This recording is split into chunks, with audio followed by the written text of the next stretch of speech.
काही माणसं फार हुशार असतात. जेव्हा मनगटाने युद्ध खेळून मनगटाने विजय मिळवला जात नाही याची खात्री पटते ना, तेव्हा माणसं पाठीत वार करण्याची सवय बाळगतात. तेव्हा माणसं पाठीत खंजीर खुपसतात. अफजल खानासारखा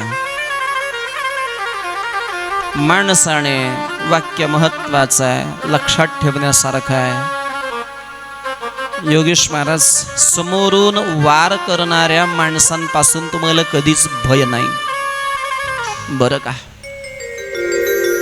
समोरून वार करणाऱ्या माणसांपासून तुम्ही कधीच भीती बाळगण्याचं कारण नाही. पण लक्षात ठेवा मायबाप, सावध राहायचे अशांपासून, भीती बाळगायचे अशांची का जे आपल्या पाठीवर वार करू शकतात, आपल्या पाठीत खंजीर खुपसू शकतात. अशांपासून मात्र आपण 1000 वेळा सावध राहण्याची गरज आहे. तुमचा शत्रू एवढा प्रबळ नाही. तुमचा शत्रू समोरून वार करत असेल ना, तर त्या शत्रूला तुम्हाला घाबरायची गरज नाही. पण तुमचा शत्रू जर तुमच्या पाठीत वार करत असेल तर अशा शत्रूपासून मात्र तुम्हाला अत्यंत सावध राहिलं पाहिजे. कली पाठीत वार करणारा आहे. कलीने राजा परीक्षिताचं शौर्य जाणून कलीने शरणागती पत्करली आणि शरण जात असताना महाराज परीक्षिताच्या पायाला स्पर्श केला. महाराज, मला तुमच्या नगरामध्ये राहायची परवानगी पाहिजे, मी इथे राहण्याकरिता आलो आहे. राजा परीक्षिताने सांगावं, तुझ्यासारख्या वाईट माणसाला माझ्या राज्यामध्ये तारा नाही. मी तुला इथं थांबवून घेणार नाही. तू माझ्या राज्याच्या सीमा ओलांडून निघून जा. इथं थांबू नको, नाहीतर युद्धाला तयार हो. मी तुझा निपात करीन, तुला मारून टाकीन, इथं ठेवणार नाही. कलीने शरणागतीच्या निमित्ताने चरणांचा स्पर्श करावा. चरणांचा स्पर्श केल्यामुळे राजा परीक्षिताच्या मनांमधल्या भावनांमध्ये बदल व्हावा.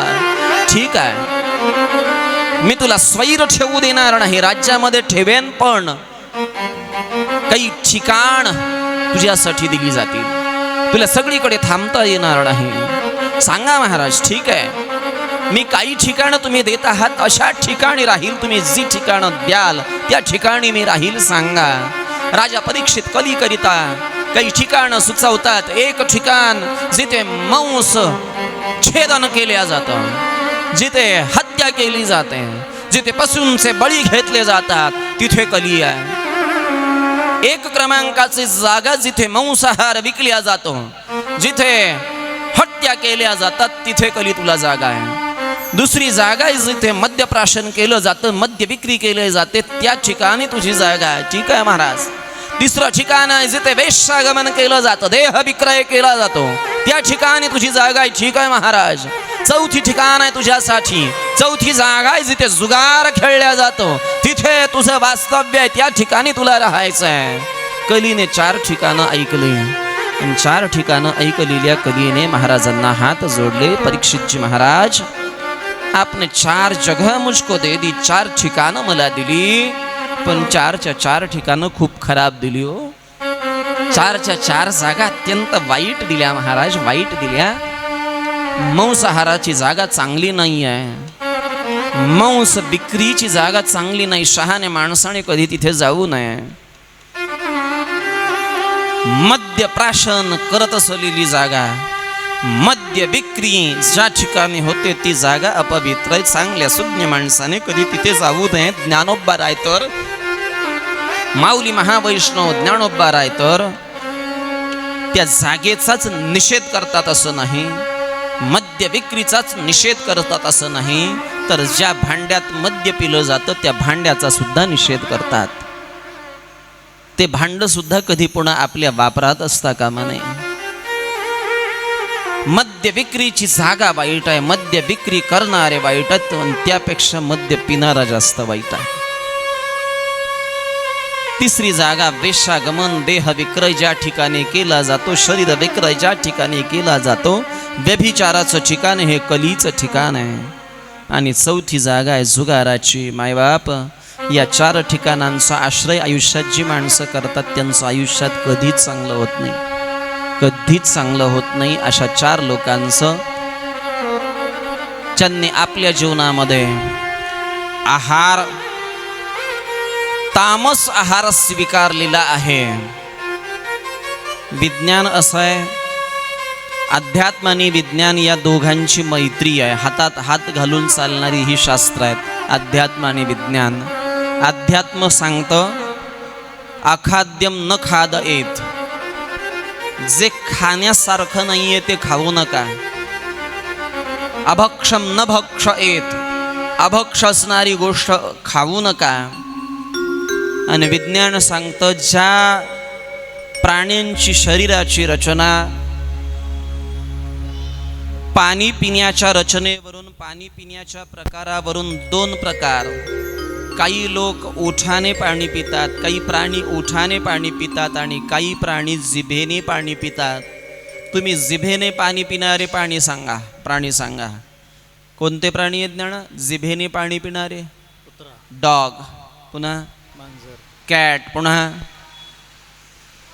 फॉक्स, कोल्हा, कुत्रा, लांडगा, अजून वाघ, सिंह, आणखी तुम्हाला आठवतील ते सगळे प्राणी पहा.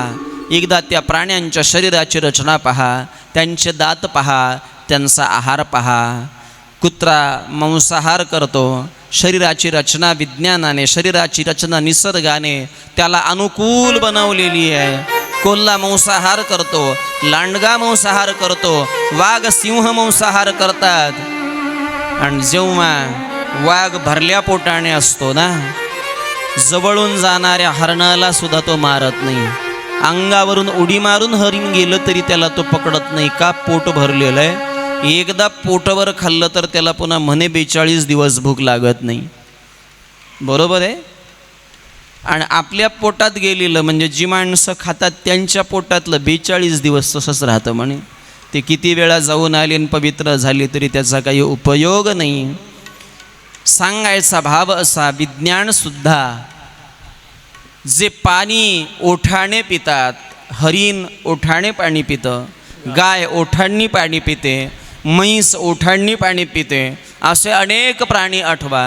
तुम्ही कधी पाहिलं आहे ओठांनी पाणी पिणारे प्राणी कधी मांसाहार करत नाहीत आणि शाकाहार केल्याशिवाय राहत नाहीत.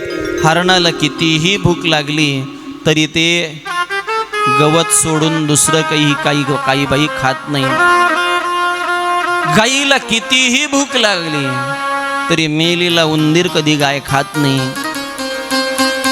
अजून जितके प्राणी, हत्तीसारखा ताकदवान प्राणी, पण कितीही भूक लागली तरी हत्ती कधी मांस भक्षण करत नाही.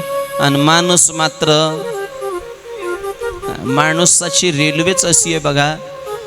मुंबईला एक गृहस्थ गेले, रेल्वेतून बसले, रेल्वेतून CSTला उतरले. छत्रपति शिवाजी महाराज टर्मिनस पे आपका हार्दिक स्वागत है. छत्रपति शिवाजी महाराज टर्मिनसवर उतरले न उतरल्यानंतर खाली उतरले, पुढं रेल्वे गेली, पुन्हा माघारी निघाली.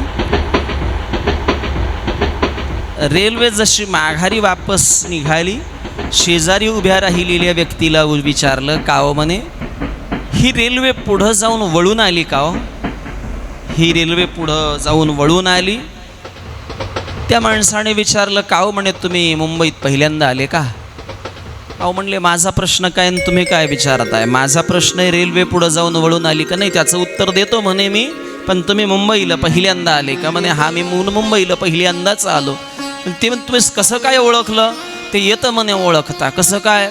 ज्या अर्थी तुम्ही असा प्रश्न विचारला की ही रेल्वे समोरून वळून कशी काय आली, इतकी मोठी जागा आहे का समोर? म्हणे, तसं नाही आहे. ही रेल्वे वळायची गरज नाही, ही रेल्वे डबल इंजिन आहे. हिला पुढेही इंजिन आहे आणि हिला पाठीमागही इंजिन आहे. शेवटचं स्टेशन आलं की इकडचं इंजिन रेल्वेला ओढतं. तसं माणसं काही डबल इंजिनवाली आहे. ते इकडंही येतात आणि ते तिकडंही जातात. सप्त्याचा भंडारा असला, सप्त्याचा प्रसाद असला की त्या प्रसादालाही असतात, आणि कोणाचा जागरण गोंधळ असला तर त्यालाही असतात. राधे राधे राधे राधे राधे राधे राधे राधे. इसको डबल इंजन बोलना. डबल इंजन माणसाचं काम होत नाही महाराज. अभक्षम न भक्ष येत. मांसाहार कलीचं स्थान आहे, मद्यप्राशन कलीचं स्थान आहे, जुगार कलीचं स्थान आहे. महाराज 4 ठिकाणं दिली तुम्ही, पण 4च्या 4 अपवित्र ठिकाणं दिली. एक तरी चांगलं ठिकाण द्या. परीक्षितजी सांगतात, तुला एक आणखी चांगली जागा आहे तुझ्याकरिता. त्या जागेचं नाव आहे सुवर्ण, त्या जागेचं नाव आहे सोनं. जेही सोनं अनितीनं कमावलेलं असेल, जेही सोनं अन्यायाने कमावलेलं असेल, त्या सोन्यावर राहण्याची परवानगी राजा परीक्षिताने कलीला दिली. आणि त्या दिवसापासून कली सोन्यामध्ये सुद्धा राहू लागला. कलीची ही 5 ठिकाण आहेत, जिथे अनितीने अन्यायाने कमावलेलं धन आहे, जिथे अन्यायानं कमावलेलं सोनं आहे, त्या सोन्यांमध्ये कली आहे. आणि म्हणून त्या सोन्यासाठी खून पडतात महाराज. का? तिथं कली आहे. एक दिवशीचा प्रसंग आहे. महाराज परीक्षिताला शिकारीला जायचं आहे. शिकार करण्याकरता जात असताना आपल्याला मुकुट परिधान करायचंय. आज राजाला न राहवून आपल्या वाडवडिलांनी एक प्रचंड मोठं गोडाऊन आहे आणि त्या गोडाऊनला कुलूप आहे, प्रचंड मोठं कुलूप आहे. बंद असणार भुयार, भुयाराला दरवाजा भला मोठा, त्याला भलं मोठं कुलूप. पण आज राजसाहेबांना राहावलं नाही. परीक्षित महाराजांना ते उघडलं. आत प्रचंड द्रव्य साठा आहे, खूप सोनं आहे. अजून एक गुह्यातली गुह्य असणारी पेटी आहे आणि त्या पेटीमध्ये काय असावं म्हणून उत्सुकते पोटी ती पेटी सुद्धा उघडली. उघडल्यानंतर त्याच्यात 108 हिऱ्यांनी, चकाकणाऱ्या हिऱ्यांनी सजवलेला मुकुट पाहिला. तो मुकुट पाहून महाराज परीक्षितांचं मन लालायित झालं. अरे इतका चांगला मुकुट आहे, सुवर्ण मुकुट आहे, 108 हिऱ्यांची सजावट ज्या मुकुटाला केलेली आहे. माझ्या आजापणजांनी हे एवढा सुरक्षित का ठेवलाय? हा तर वापरायला पाहिजे, हा तर घातला पाहिजे. महाराज परीक्षितांनी तो मुकुट परिधान करण्याकरिता डोक्यावर घेतला आणि इथेच घात झाला. का? तो मुकुट ज्या राजाचा होता त्या राजाचं नाव आहे जरासंध. जरासंधाला ज्या वेळेला भीमदादाने मारलं, त्यांची सगळी मालमत्ता सुवर्ण सगळं हस्तगत केलं.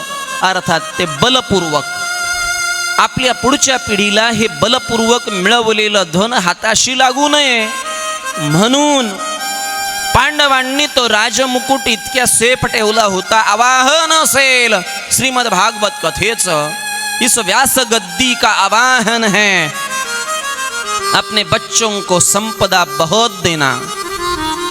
आपल्या पुढच्या पिढीला संपत्ती भरपूर द्या, देऊ नका असं माझं म्हणणं नाही. भरपूर श्रीमंती द्या, पण ही श्रीमंती कष्टार्जित असावी, ही श्रीमंती स्वकष्टार्जित असावी, ही श्रीमंती नीतिमत्ता संपन्न असावी. जी श्रीमंती नीतिमत्ता संपन्न आहे ती श्रीमंती कधी तुमच्या पुढच्या पिढीला शाप देणार नाही. ती श्रीमंती तुमच्या कधी पुढच्या पिढीला वाम मार्गाला जाऊ देणार नाही. पण तुम्ही जर गरिबांचे शाप आणि गरिबांचे तळतळाट घेतले असतील मायबाप, अन्यायाने बलपूर्वक कमावलेली श्रीमंती मात्र आपल्या जीवनामध्ये आपल्या पुढच्या पिढीचा घात केल्याशिवाय राहणार नाही. जी ज्या 10 मार्गाने तुमची संपत्ती आली असेल, 20 मार्गाने गेल्याशिवाय राहणार नाही.